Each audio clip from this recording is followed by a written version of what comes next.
Hello, I'm Jody Wolf, and you're listening to Expoz, July 2nd, 2019, 11:53 p.m., Birmingham.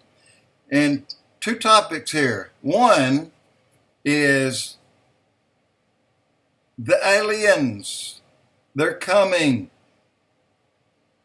And people look at it and say it's going to be Godzilla against Bambi. And the second part is when David fought Goliath. Why did David win? You're going to get a kick out of this. And I'm going to tell you the real truth, where you have people out there trying to drum up support for another truth. Okay, where do you think the aliens will come from? You're seeing about 8 or 9 galaxies, big ones. But in all, there's billions of galaxies, and each containing billions of things, stars, planets, or moons, or whatever. So there's hundreds of trillions out there that they can come from. So where are they coming from? And is it going to be Godzilla against Bambi? Okay. Let me tell you my thought about that.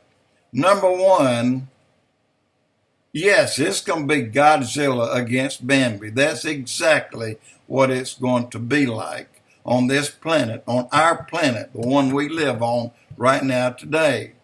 Where are they coming from? I don't know where they're coming from. There's a lot of watcher angels out there that they're coming, and they're going to come to create havoc. They're going to kill as much as they can kill, as many as they can kill. What do they want? To take us slaves for eternity? To enslave our planet for eternity? What do they want? Well, let me tell you rather what they want. Let me tell you what they're going to get. Well, again, Godzilla against Bambi. And you and I, we are the Godzilla. They have no chance against you and I. Why is that? Well, who steps in at the end, Battle of Armageddon, and ends it all? Jesus Christ. Now, where did Godzilla go? Well, see, he is Godzilla. And if you want to put a title against a title, or something big against something big, well, there's nothing bigger than God Almighty. Everything there God created. So when they get here, not only will we be ready for them, it'll be an instant slaughter. So rest in peace, guys. You are the Godzilla against the Bambi, and people want you to believe the other way around. Next story, David and Goliath. Again, Goliath was a Nephilim. He was a leftover. He had several brothers. And when David went to fight Goliath, to start with, you have a gentleman out there, Malcolm Gladwell, that's telling you this story, the unheard story of David and Goliath. He portrays David, well, sort of okay, but he portrays Goliath as a 8.5 to 9 foot tall, lumbering, clumsy man that can't hold the weight of the armor he's carrying, which is 100 plus pounds, that he can hardly see because he's blind. And he says, bring me this little man that's going to fight me, that I may feed him to the birds. Bring him to me. Well, David comes up in his 105 pounds and maybe additional 10 pounds in clothing, including his sling, and additional 5 rocks he picked up with his hand. David put that sling, that rock, right in the sweet spot of where it needed to go. And it took down that perhaps 500 to 800, maybe 1,200 pound giant. But this gentleman, Malcolm Gladwell, wants you to think, not one, this man is just like Robert Pershing Wadlow, the tallest man on this planet, that was 8 foot and 11 and a half inches tall.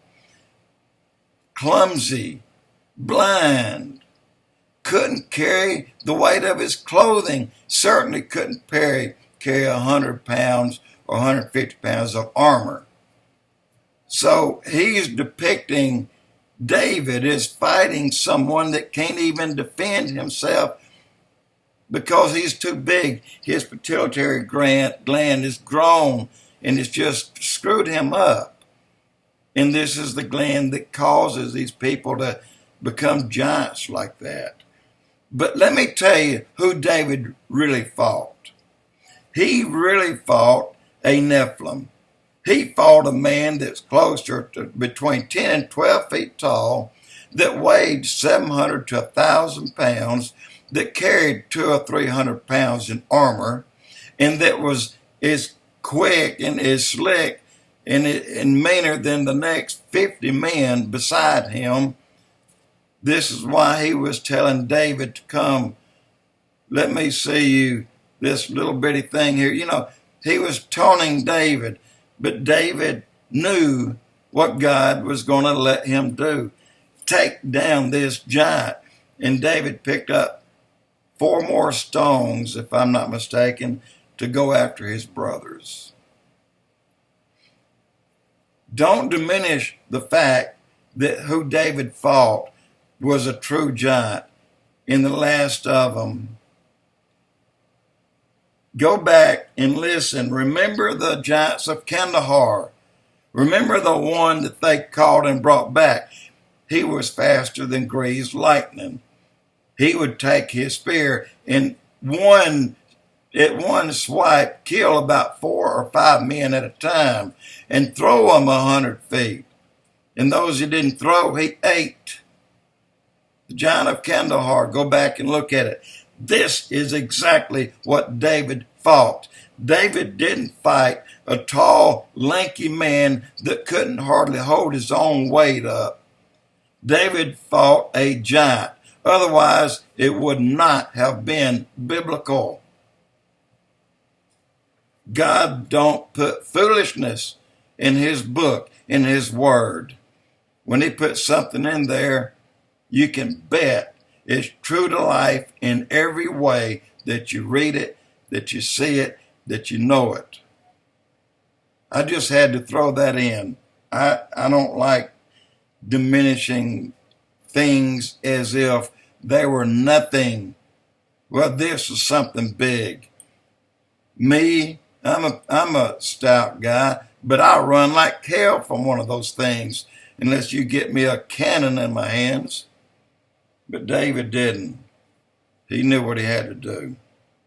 Jody Wolf Expoz.